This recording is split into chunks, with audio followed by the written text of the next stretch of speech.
cutting high-rank monster tails and rise within the first minute of a hunt, I got you covered. This is going to be one part a build guide and another part showing off a gameplay technique that nearly guarantees cutting off a monster tail by simply utilizing just a trap or two, and of course a sword large enough to double as a coffee table. I would buy that actually. This is not a general combat build, and I would probably not recommend anything that doesn't use my precious evade extender skill, but in this case, this build is 100% focused on doing one thing and one thing only, severing prehistoric appendages. So first I'm going to show off the technique I use for tail cutting, and then we'll dive into what's actually powering this build.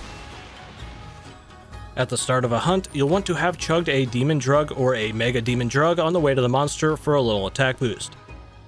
Then once you arrive, you'll pop a demon powder, further raising your attack, followed by initiating a power sheath silkbind ability, temporarily raising your damage again.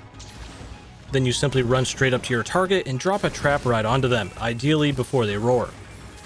Then you initiate a charge attack, tap A to cancel into a tackle, charge level 2, cancel into a tackle again, and then you'll want to cross your fingers and let loose that huge level 3 charge attack.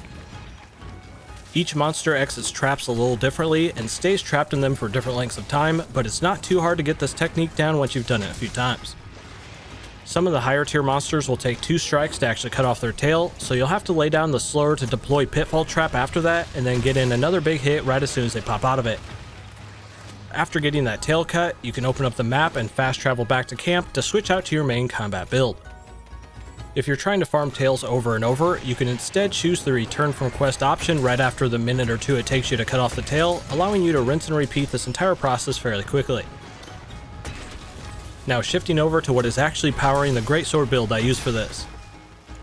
The main skills in play with this are Part Breaker level 3, giving 30% damage to parts like the tail, Weakness Exploit level 3, giving us 50% increased critical chance when hitting a tail, assuming it's a cuttable one. Then Critical Boost level 2, which improves critical hit damage by 35%. Attack Boost, squeezing out just a little bit more damage. And then I threw on Carving Pro, which lets you scoop up all those tails without any interruptions. There's a few different ways you could build this out or something similar to it, but for my setup, I'm using the Dark of Night Greatsword, which has a section of white sharpness just long enough for what we need it for, and it has 35% base affinity. When combined with Weakness Exploit's 50% boost on top of that, you should be getting a critical hit on those tails the majority of the time. For armor, I have on the Zinogre S helmet, giving us 1 point into Weakness Exploit, then the Zinogre Mail S chest piece, which gives yet another point of Weakness Exploit. For the arms, I have on the Rathalos Braces S, giving 2 points of attack boost while providing a level 2 gem slot that we'll need a little later. Then for the waist, I have on the Anjanath Coil S, which gives 2 to attack boost and has a level 2 gem slot as well. The pants are important here because they cover the fun bits, but also these golden Hakuma legs provide critical boost level 2, improving the strength of those critical strikes.